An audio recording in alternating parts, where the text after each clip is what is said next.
Hello दोस्तों, कैसे हैं आप सब। एनआर एजुकेशन में आपका स्वागत है। उम्मीद करता हूँ आप सब सही होंगे, अच्छे होंगे, मस्त होंगे। तो हमने साइंस के एमसीक्यूज की सीरीज स्टार्ट की हुई है। अगर आपने पिछली वीडियोस को नहीं देखा है तो आप प्लेलिस्ट में जाके उन वीडियोस को देख सकते हैं।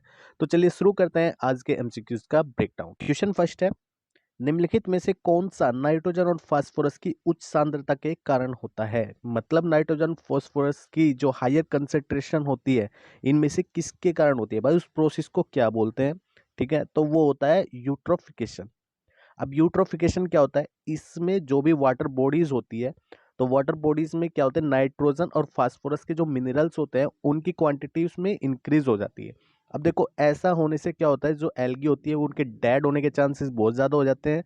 और उससे क्या हो जाता है, जो फिश वगैरह होती है उनके भी मरने के चांसेस बहुत ज़्यादा हो जाते हैं। ठीक है, अब अब देखो ये क्या होता है, बहुत ही स्लो प्रोसेस होता है। ऐसा नहीं है कि एकदम से हो जाएगा, ये क्या होता है, बहुत ही स्लो प्रोसेस होता है। अब चलिए देखते हैं यूट्रोफिकेशन के बारे में। देखो, इसमें जो नाइट्रोजन होते हैं और जो फास्फोरस होते हैं, ये हमारे कहाँ से आते हैं, जो भी फील्ड वगैरह होते हैं, खेत वगैरह होते हैं, उनसे ही जो मिनरल्स होते हैं नाइट्रोजन फास्फोरस के, जब बरसात वगैरह होती है तो ये मिनरल्स आते हैं। ठीक है, अब ये मिनरल्स आते हैं, उसके बाद में जो ये एल्गी होती है, ये ऑक्सीजन क्या करती है, कंज्यूम करती है। और एल्गी कंज्यूम करने से ऑक्सीजन क्या होती है, यहाँ पे डेड होती है।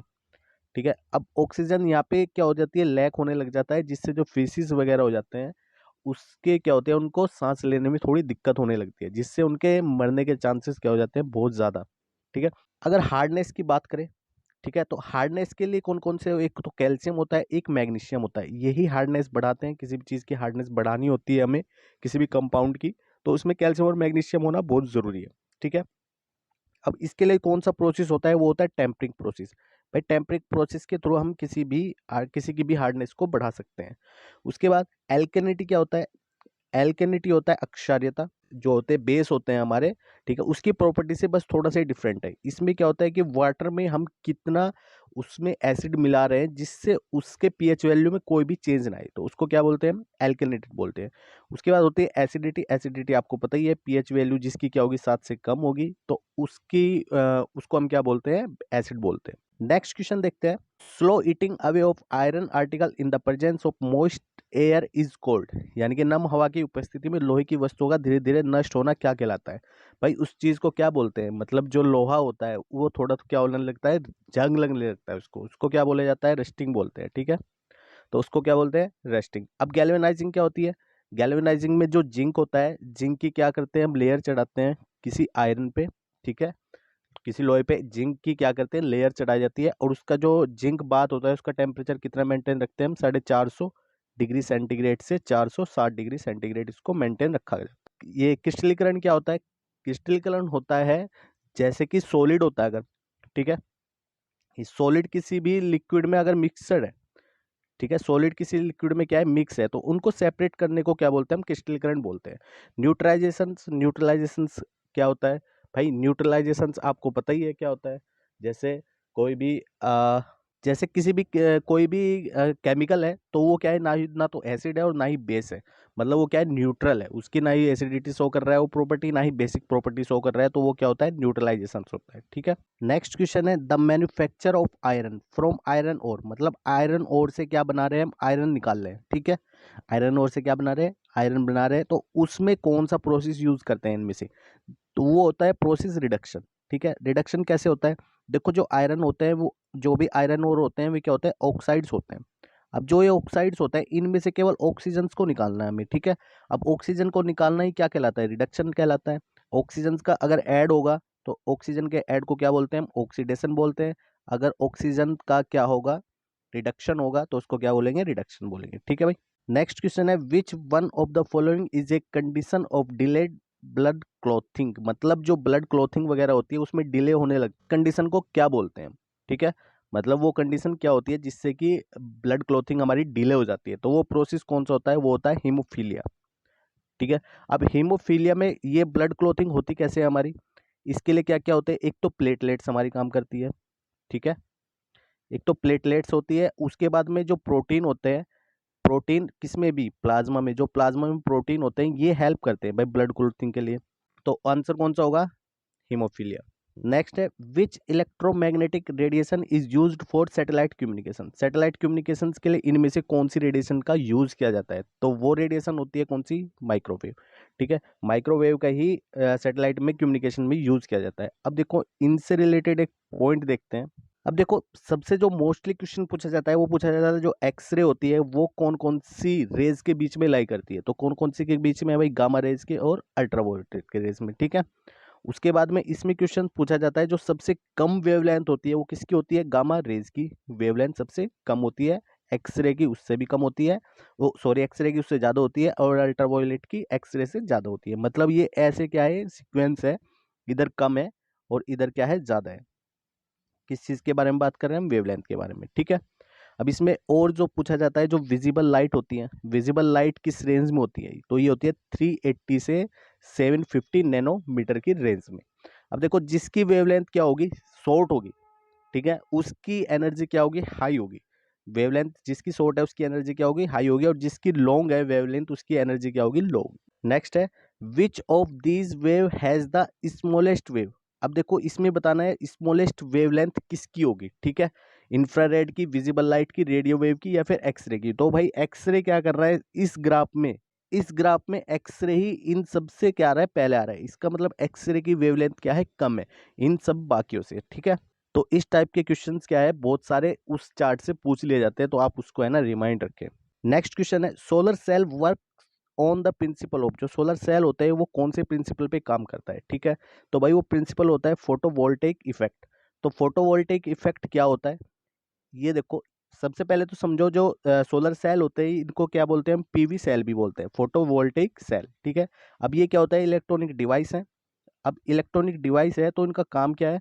इनका काम है जो लाइट एनर्जी होती है इनको किस चीज में? इलेक्ट्रिसिटी में चेंज करना। जो लाइट एनर्जी होती है उसको किस में चेंज करते हैं? इलेक्ट्रिसिटी में। अब ये बने किसके होते हैं? जो फोटोवोल्टेइक होते हैं, मतलब ये सोलर सेल होते हैं, ये किसके बने होते हैं? ये सिलिकॉन के बनाए जाते हैं। ठीक है, मोस्टली। अब इसके बाद इसमें काम कैसे होता है? जो एनर्जी आ रही है लाइट की, ये क्या होता है? फोटोन टाइप की होती है, मतलब फोटोन की तो एनर्जी होती है। तो फोटोन क्या होता है? ये अपनी एनर्जी किसको देते हैं? इलेक्ट्रॉन को। तो इलेक्ट्रॉन के पास एनर्जी जाने पे क्या होता है? इलेक्ट्रॉन का मूवमेंट होता है, जिससे भी सर्किट में क्या हो जाता है? करंट फ्लो स्टार्ट हो जाता है। तो कौन सा प्रोसेस होता है? फोटोवोल्टेइक प्रोसेस होता है। नेक्स्ट है which of the following is a biodegradable. भाई इनमें से जो चार ऑप्शन दिए हैं इनमें से बायोडिग्रेडेबल कौन सा है? बायोडिग्रेडेबल समझो पहले तो क्या होता है। ये क्या होता है? अगर सबसे पहले तो बायोडिग्रेडेबल वे होते हैं जिनको हम क्या कर सकते हैं? कंपोज कर सकते हैं। ठीक है, मतलब जिनको हम नष्ट कर सकते हैं इजीली। ठीक है, किसमें? अंदर धरती के अंदर दाब दो, कुछ टाइम बाद में भी क्या हो जाते हैं? नष्ट हो जाते हैं। माइक मतलब जो धरती के अंदर होते हैं ये क्या कर लेते हैं? उसको कंज्यूम कर लेते हैं। ठीक है, वे क्या होते हैं? खत्म हो जाते हैं, नष्ट हो जाते हैं। अब ये क्या होते हैं? नो हार्मफुल होते हैं, मतलब इससे हमारी बॉडी पे या फिर हमारी हेल्थ पे कोई असर नहीं होता है। ठीक है, तो भाई इनमें से कौन सा है? देखो DDT जो है, ठीक है, ये तो है बहुत ही हार्मफुल, इससे तो हार्मफुल होता है, ये तो बैन भी हो गया इंडिया में।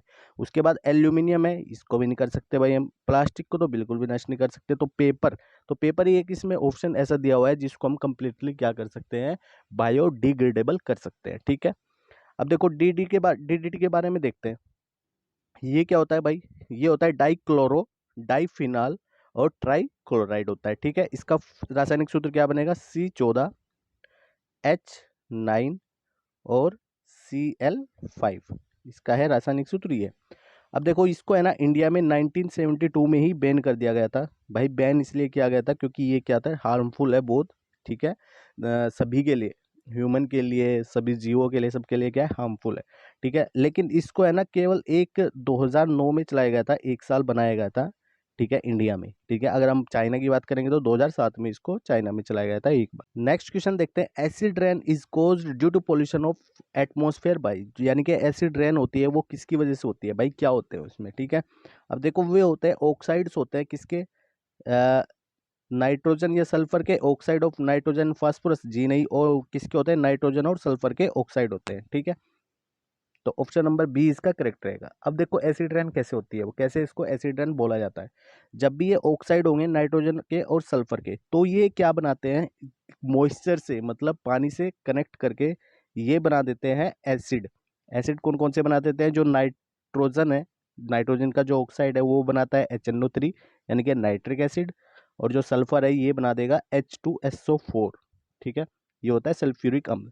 तो इसलिए इसको, इसमें क्या होता है, एसिड रेन होती है, इन्हीं की वजह से इसको क्या बोला जाता है, एसिड रेन बोला जाता है। नेक्स्ट क्वेश्चन है the time period of pendulum when takes to the moon would. ये SSC CGL 2011 में आया हुआ था। इसमें ये पूछा है